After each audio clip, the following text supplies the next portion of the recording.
इस वक्त की बड़ी खबर जानिए आप। यूक्रेन के राष्ट्रपति जेलेंस्की अंडरग्राउंड हो गए हैं। इस वक्त की बड़ी खबर, जेलेंस्की की तरफ से पहले ही कह दिया गया था कि सबसे पहले निशाने पर दुश्मन के वही हैं, उसके बाद उनका परिवार है। और अब इस वक्त बड़ी खबर आ रही है, यूक्रेन के राष्ट्रपति वोलोदिमीर जेलेंस्की अंडरग्राउंड हुए। और इसके बीच एक और बड़ी खबर जल्दी से आपको देते हैं। ये दूसरी बड़ी खबर इस वक्त सामने आ रही है कि बातचीत की संभावना बनती हुई नजर आ रही है। बड़ी खबर इस वक्त की रूस यूक्रेन युद्ध से जुड़ी हुई इस वक्त की बड़ी खबर आपको दे दें। यूक्रेन बातचीत को तैयार है। रूसी न्यूज एजेंसी ताश के हवाले से यह बड़ी खबर आ रही है। देखिए, रूसी मंत्री की तरफ से पहले यह पेशकश की गई थी कि संवाद अगर करना चाहता है यूक्रेन तो फिर हथियार छोड़े। और अब बड़ी खबर यह आ रही है कि यूक्रेन बातचीत को तैयार। रूसी न्यूज एजेंसी ताश के हवाले से यह बड़ी खबर सामने आ रही है। कुल मिलाकर अब महत्वपूर्ण यह हो जाएगा कि क्या अब संवाद की दिशा में दोनों देश आगे बढ़ेंगे, क्या माना जाए, क्या यहां पर अब युद्ध विराम की स्थिति बनती हुई नजर आ सकती है। जो कहा जा रहा है कि पूरी तरीके से घेराबंदी यूक्रेन की राजधानी कीव तक की कर चुका है रूस। ऐसे में क्या अब यहां से वापसी मुमकिन है? मेरे साथ इस वक्त स्टूडियो में बेहद खास मेहमान कर्नल दानवीर सिंह, रक्षा विशेषज्ञ हमारे साथ बने हुए हैं। और कर्नल दानवीर लगातार कल से इस बड़ी खबर पर हमारे साथ मौजूद हैं। जिस तरीके से कल से हमने ये डेवलपमेंट्स देखे, रूस के हमले तेज होते हुए देखे, और अब इस वक्त की बड़ी खबर, यूक्रेन बातचीत को तैयार। एब्सोल्युटली ये संभावनाएं थी कि ये बातचीत के लिए तैयार, क्योंकि बातचीत ही एक अल्टीमेट विकल्प था। ये हमने कल भी इसके बारे में बात करी थी कि अल्टीमेटली बातचीत ही होगी।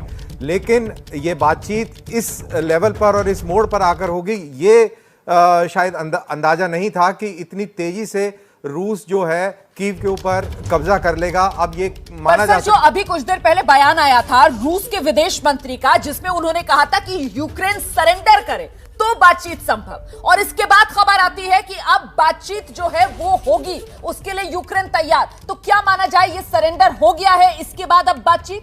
भाई, जब राष्ट्रपति अंडरग्राउंड हो गए हैं तो ये एक तरीके से सरेंडर ही है। राष्ट्रपति ने आज सवेरे 11-12 बजे के वक्त ही उन्होंने कहा था कि वो बातचीत के लिए तैयार है।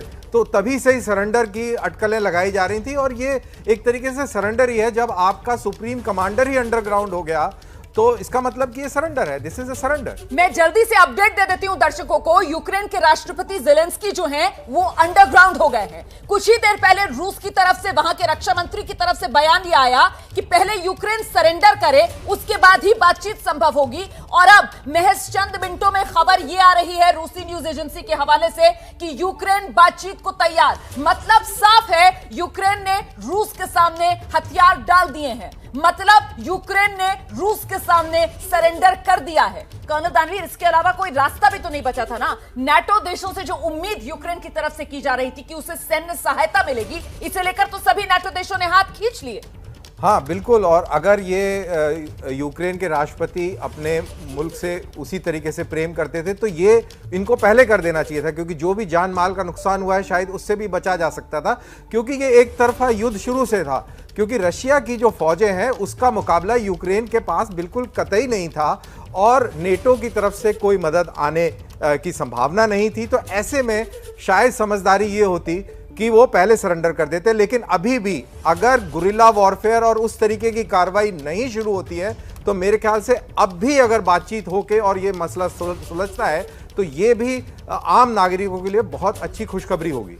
तो इस वक्त की बड़ी खबर आप जान लीजिए। रशिया की न्यूज एजेंसी ताश के हवाले से यह बड़ी खबर है कि यूक्रेन जो है वो बातचीत के लिए तैयार हो गया है। रूस के विदेश मंत्री की तरफ से पहले यह कहा गया था कि पहले सरेंडर करे यूक्रेन, उसके बाद ही बातचीत संभव है। तो ऐसे में अब यह माना जा रहा है कि जिस तरीके से यूक्रेन के राष्ट्रपति अंडरग्राउंड हो गए हैं तो बहुत हद तक यह माना जा रहा है कि यूक्रेन ने हथियार डाल दिए हैं।